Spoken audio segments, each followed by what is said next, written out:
হোলির মধ্যেই বিরল চন্দ্রগ্রহণ 2025 সালের প্রথম চন্দ্রগ্রহণ নিয়ে মহাশোরগোল। আরও এক বিরল মুহূর্তের সাক্ষী হতে চলেছে পৃথিবীর মানুষ।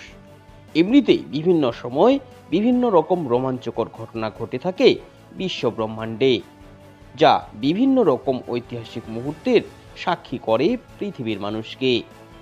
এরকমই দুটো রোমাঞ্চকর ঘটনা হলো সূর্যগ্রহণ এবং চন্দ্রগ্রহণ।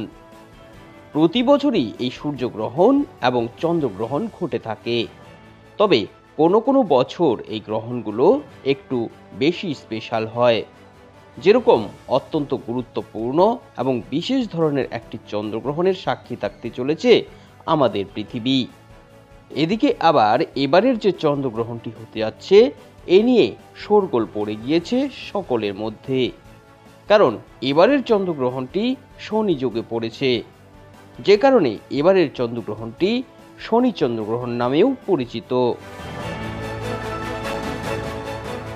ঠিক কবে হতে যাচ্ছে এই চন্দ্রগ্রহণ, এই গ্রহণের বিশেষত্ব কি, অর্থাৎ কেন এই চন্দ্রগ্রহণটি মানুষের মধ্যে এত উন্মাদনা তৈরি করেছে, চন্দ্রগ্রহণের সঠিক সময়সূচি কি রয়েছে, এই গ্রহণের সূতককাল কখন থেকে শুরু হবে এবং কখন শেষ হবে, গ্রহণের সঠিক সময়সূচি কি রয়েছে, কি কি নিয়ম বিধি মেনে চলতে হবে, চলুন এই সমস্ত বিষয়গুলো এবার আমরা এক এক করে জেনে নেব।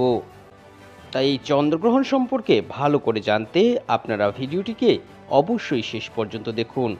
আর আপনি বর্তমানে কোথা থেকে এই ভিডিওটি দেখছেন তা একবার কমেন্ট করে জানিয়ে রাখবেন। এমনিতে চন্দ্রগ্রহণকে অশুভ বলে ধরা হয় জ্যোতিষশাস্ত্রে, তাই এই সময় বেশ কিছু বিধিনিষেধ উল্লেখ করা রয়েছে। গ্রহণের কুপ্রভাব থেকে বাঁচতে এই সমস্ত বিধিনিষেধগুলো মেনে চলতে হয়। বলা হয় গ্রহণের সময় অশুভ শক্তিগুলো আরও বেশি শক্তিশালী হয়ে ওঠে। এই সময় তাদের প্রভাব দিকে দিকে প্রচুর বৃদ্ধি পায়, তাই প্রায় সব ক্ষেত্রেই এই সময় ক্ষয়ক্ষতির আশঙ্কা অনেকটাই বেশি থাকে। এই সমস্ত ক্ষতি থেকে বাঁচতে গ্রহণের সময় সকলকে বেশ কিছু নিয়মাবলী পালন করতে হয়। বিশেষভাবে যে সমস্ত গর্ভবতী মহিলারা রয়েছেন তাদের এই সময় অনেকটাই বেশি সচেতন থাকতে হয়। তো চলুন এবার আমরা দেখে নেব এই গ্রহণের সময় ঠিক কি কি বিধিনিষেধ পালন করতে হয়, এ বিষয়ে ঠিক কি কি বলা হয়েছে। গ্রহণ চলাকালীন কোথাও বেরোবেন না, এই সময় নিজের বাড়িতেই থাকুন, সম্ভব হলে নিজের ঘরেই বসে থাকুন। পাশাপাশি নির্জন স্থান, কবর সহ এরকম কোনো জায়গায় যাবেন না, সেখান থেকে দূরত্ব বজায় রাখুন। গ্রহণ চলাকালীন দেবদেবীর মুখ দর্শন করবেন না। গ্রহণ চলার আগে আপনারা তুলসী পাতা ছিঁড়ে রেখে দেবেন, যেটা আপনার পাশেই থাকবে। মনে রাখবেন গ্রহণ চলাকালীন কেউ তুলসী পাতাও ছিঁড়বেন না। গ্রহণ চলাকালীন কোনো রকম যন্ত্রপাতি দিয়েও কাজকর্ম করবেন না, এতে ক্ষয়ক্ষতির আশঙ্কা অনেকটাই বেড়ে যায়। গ্রহণ চলাকালীন দান করতে পারেন, এতে অশুভ এড়ানোর পাশাপাশি আপনারা অনেকটাই লাভবান হবেন। গ্রহণ শেষ হলে পরনে থাকা জামাকাপড় ধুয়ে নিয়ে নিজেও স্নান করে নিন, এতে গ্রহণের প্রভাব অনেকটাই কমে যায়। তো আশা করি বুঝতেই পারছেন ঠিক কি কি বিধিনিষেধ আপনাদের পালন করতে হবে। এবার চলুন আমরা দেখে নেব চন্দ্রগ্রহণের সঠিক সময়সূচি, অর্থাৎ এই গ্রহণ কখন লাগবে এবং কখন ছাড়বে, এ নিয়ে ঠিক কি কি জানাচ্ছে জ্যোতিষ বিজ্ঞানীরা।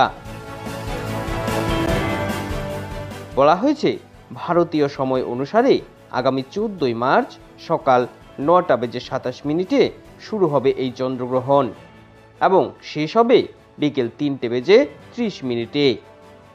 আর বাংলাদেশের সময় অনুসারে এই চন্দ্রগ্রহণটি শুরু হবে সকাল 10:07 এবং শেষ হবে বিকেল 4টের সময়, অর্থাৎ সর্বমোট 6 ঘন্টা 3 মিনিট পর্যন্ত চলতে থাকবে এই গ্রহণের প্রভাব। আর প্রতি ক্ষেত্রেই গ্রহণের সূতককাল শুরু হবে গ্রহণ শুরু হওয়ার ঠিক 24 ঘন্টা আগে। যদিও ভারত বাংলাদেশ থেকে সরাসরি এই গ্রহণটি দেখা যাবে না, তবে এখানটায় এর প্রভাব একই রকম থাকবে বলে জানাচ্ছে জ্যোতির্বিজ্ঞানীরা। আমাদের দেওয়া এই আপডেটগুলো আপনাদের কেমন লাগলো কমেন্ট করে জানাতে ভুলবেন না। আবারও হাজির হচ্ছি এরকমই গুরুত্বপূর্ণ নতুন কিছু আপডেট নিয়ে।